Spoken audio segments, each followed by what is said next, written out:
Amanhã, às 10 horas da manhã, das 10 às 12, aqui nas dependências da Livraria Graf, no centro de Brusque, o lançamento do livro Improvável.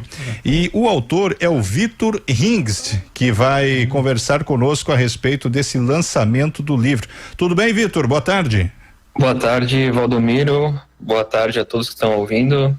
Tudo bem? Tudo certo, e contigo? Tudo ótimo, graças a Deus. Ô, Vitor, eu tomei conhecimento aí de que esse livro ele retrata um momento delicado da tua vida, um momento difícil da tua vida, que foi a luta contra o câncer, é isso mesmo? Exato. Eu compartilho no livro um fragmento da minha vida, né, que há mais de 20 anos atrás eu fui diagnosticado com câncer agressivo, né, e aí eu compartilho esses momentos da descoberta do câncer até o diagnóstico, né, e depois a questão do impacto que isso causou na minha vida, né, e então começa a contar os detalhes do tratamento, da iniciação, das cirurgias, né, e um livro bem interessante. E como é que foi esse teu câncer que você teve? Você teve câncer onde? E como é que foi essa descoberta da doença? Então,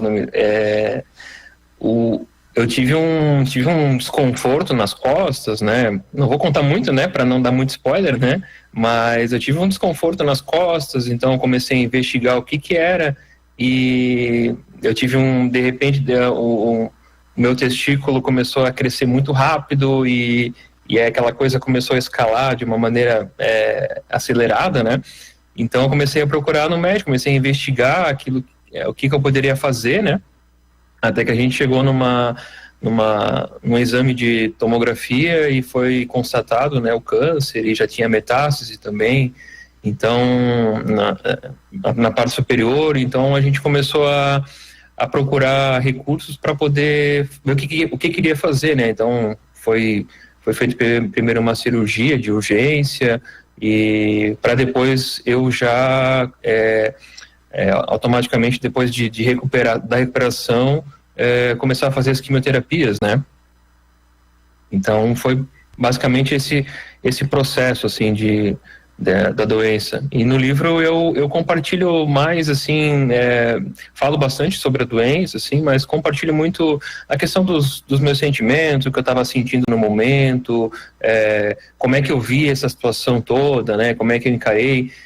Hoje eu estou com 43 anos, mas na época eu tinha 22 para 23, então eu era muito jovem, tinha uma filha pequena, Malu, então era recém-casado, então tinha todos os desafios da vida profissional também, né? E ter que enfrentar essa doença ao mesmo tempo, né? Foi bem desafiador. Vitor, boa tarde, aqui quem fala é a Amanda. Boa tarde, Amanda. Olhando aqui para a foto da capa do seu livro, são duas placas, digamos assim, uma pessoa nadando cada vez para baixo. Também Exato. Um cenário azul do mar, claro, né? Mas o que foi para ti escolher o visual da capa desse filme e também o nome dele, Improvável? Obrigado, Amanda, pela pergunta, bem pertinente. A capa do livro, ela é baseada no livro de Ezequiel 47, onde ele fala o profeta fala com o anjo, né? Então ele está caminhando na beira do rio e o anjo começa a medir a distância da profundidade, e conforme ele vai conversando com esse anjo, ele vai indo para as profundezas, né, desse rio, até chegar ao ponto de que ele está tão submerso nesse rio que ele acaba encontrando uma descoberta em Deus, e ele não tem mais forças próprias, né? Ele realmente depende exclusivamente de Deus para poder sair daquela situação, né? E foi mais ou menos aquilo que eu tentei reproduzir na capa, né? Uma pessoa que realmente quer estar nesse local de profundidade em Deus, né? Para poder realmente confiar totalmente no resultado daquilo que iria acontecer, né?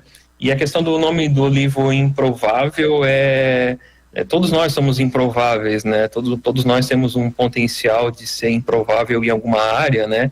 E quando o diagnóstico chegou, a questão da brevidade, da brevitura da vida, né? Ela ficou constatada, mas Deus não quis assim, né? Deus queria que eu vivesse e estivesse aqui hoje conversando com vocês e contando essa história.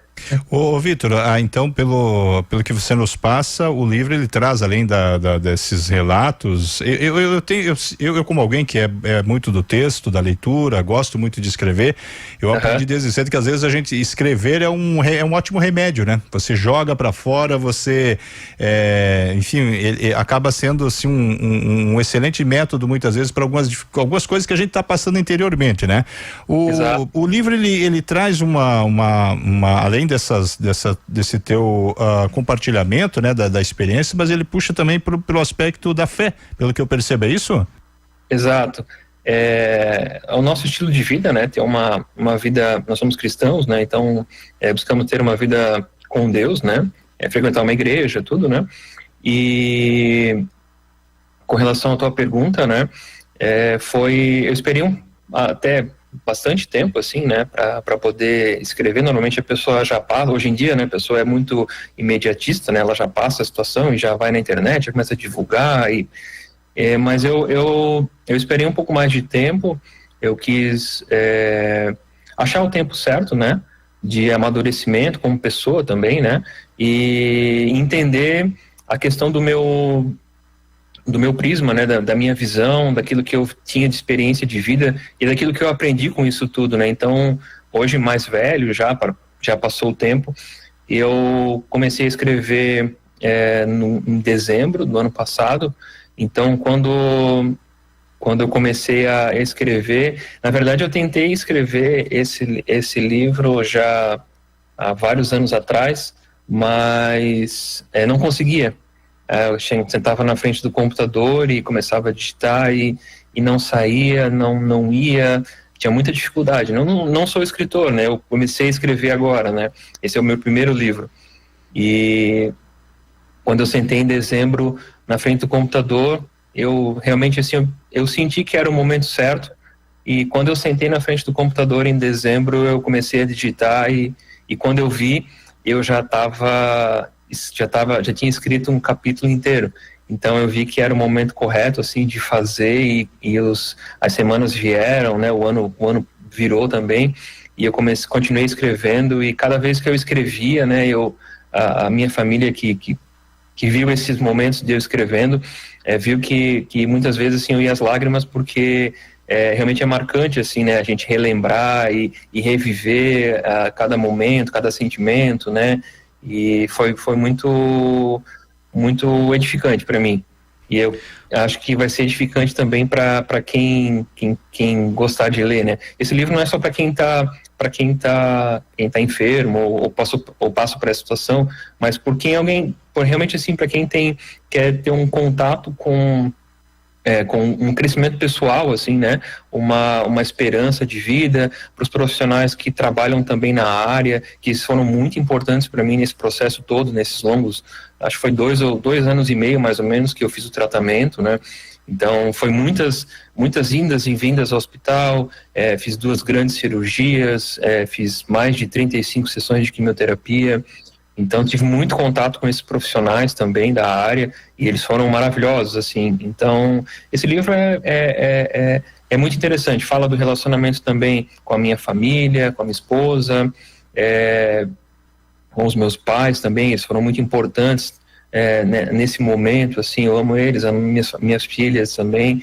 Depois veio o nascimento, depois disso tudo ainda veio o nascimento da minha outra filha, que é a Esther, né? A gente tinha uma filha que era Maria Luísa, pequena, 2, 3 anos, e aí quando eu estava antes de fazer a segunda cirurgia que eu fiz, né, para retirada da metástase também, que estava escalonada, né, crescendo, minha esposa ficou grávida, né, de uma maneira surpreendente, assim, e são bastante coisas preciosas, assim, que eu contei no livro. Oi, Vitor, boa tarde, tudo bem? Aqui é o Anderson, não sei se você lembra de mim. Lembro, claro, Anderson, tudo bem? Fez na época, isso faz muitos anos, as primeiras capas de DVD, o Vitor que fez pra nós. Eu procurei ele. Olha que legal. para fazer. Na época não tinha YouTube, não tinha esse fenômeno da internet. E o homem já hoje, né? já manjava da coisa. Ele fez algumas capas de DVD de ministrações lá da Igreja Calvário. Eu procurei ele, né? A gente se conhece. Quando você falou Vitor Rings, eu pensei, cara, eu conheço esse rapaz de algum lugar. É familiar. Aí quando você colocou a imagem dele ali, tá aí. Lembrou. Eu conheço, né? Mas a minha pergunta, Vitor, para você é o seguinte: quando você recebeu a notícia, você com certeza levou um impacto, né? E Sim. isso trouxe algo no emocional. As pessoas, elas se abalam emocionalmente. Eu queria que você deixasse algumas dicas para as pessoas que às vezes recebem esse diagnóstico do câncer. A palavra câncer, ela já assusta, né? Então eu acredito que foi um susto quando você recebeu essa informação, e eu queria que você deixasse algumas dicas para as pessoas que recebem essa informação do câncer, o que elas devem fazer, como que elas devem proceder, a questão emocional também, que no fim acaba até prejudicando, né? E progredindo mais a doença, né, Vitor? Prazer, Anderson, te reencontrar, cara, homem de Deus, ministro de louvor, uma bênção, cara, saudade de vocês. É muito particular, né, essa questão da pessoa, né, porque cada um tá num momento da vida diferente, né. Existem pessoas que são mais velhas, né, já tiveram uma caminhada de vida, né, pessoas mais novas, né, que a gente não entende o porquê que acontece algumas coisas, né. Eu compartilhei no livro algumas situações assim que eu vi nesse processo de quimioterapia, porque eu ia todo dia para Blumenau, meu pai me levava, ficava lá esperando, depois me buscava, né, me trazia de volta para Brusque.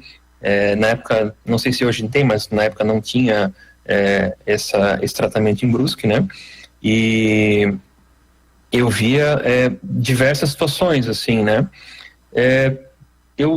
eu vou falar por mim, assim, o que eu fiz, né, como nós somos cristãos, então eu realmente, assim, mesmo eu acreditando em Deus, mesmo eu frequentando a igreja, eu fiquei, assim, abalado, né, é uma palavra muito forte, assim, câncer, né, porque parece uma sentença que a pessoa recebe, assim, de morte, né, mas na verdade eu acredito, assim, que a gente precisa entender, assim, que tudo tem um propósito na nossa vida, né? A gente às vezes passa por situações desafiadoras, difíceis, né? Eu passei por muitas dessas, assim, situações assim dificílimas que realmente assim me fizeram, me transformaram, mudaram muito o meu caráter, a minha percepção de vida, quem eu sou hoje, né? Claro, na hora a gente acha difícil assim passar por isso, às vezes tem situações assim que a pessoa acaba não sobrevivendo também, que são situações muito delicadas, assim, né? E tem pessoas que lutam, né? Eu acompanho a Betina ali, Voltolini, que está ali com a situação com o filho dela, a gente tem acompanhado, tem falado com ela de vez em quando, né? O filho dela vai para lá, vai para cá, e está nessa luta também, assim, né? Mas eu acho que a pessoa precisa, em primeiro lugar, ela precisa entender que existe um propósito, né? E também precisa entender que ela precisa entregar essa situação a Deus, né? E Deus, ele é soberano e ele controla todas as situações, né? Ele está sempre no controle de tudo, né? Às vezes a gente não entende o porquê de passar, né? Hoje, eu vejo que foi difícil essa minha transição por esse período de câncer, né? Mas eu vejo quanto está sendo interessante esse momento agora que eu escrevi o livro e as pessoas estão lendo e as pessoas estão vindo falar comigo. Poxa, que legal, Vitor, eu não conhecia a tua história, não sabia que tu tinha passado por essa situação. Poxa, eu nem imaginava que tu tinhas vivenciado esse tipo de doença, porque eu não sou muito de ficar compartilhando isso e não falo muito, né? Mas eu acho que o apoio da família também é super importante, né? A família está unida, está perseverando, né? E sempre acreditando que algo de bom vai acontecer, né? E não desistir nunca, né? Porque a fé é a certeza das coisas que se esperam, a convicção de fatos que a gente não vê, né? Então, fé é isso, fé é acreditar que algo bom vai acontecer e as coisas vão melhorar e tudo vai dar certo. Maravilha, olha, se você quiser conhecer um pouco mais a respeito da história aí do Vitor, ou se você de repente está passando por alguma situação parecida, e ajuda, né? Ajuda muito você conhecer, saber como é que foi que ele deu uma pincelada, né? Mas a oportunidade é amanhã, então você encontrar o Vitor pessoalmente, quem sabe ali na Graf, das 10 ao meio-dia, onde vai ter então o lançamento do livro Improvável. E como disse o Vitor, diante da fé de cada um, né? Para Deus nada é impossível, né? Até mesmo aquilo que é improvável para nós humanos, para Deus não é impossível. Vitor, muitíssimo obrigado, parabéns aí pelo livro, né? E que você já plantou uma árvore? Já. Então você já completou o ciclo, né? Eu cultivo bonsais, né? Então. Então tá ótimo, então, porque tem aquele ditado, né? O homem precisa ter um filho, plantar uma árvore e escrever um livro, né? Já dei o cheque. Já é tudo, né? Obrigado, Vitor. Valeu, queridos. Obrigado. Um abraço. Até mais. Tá, e portanto, conversamos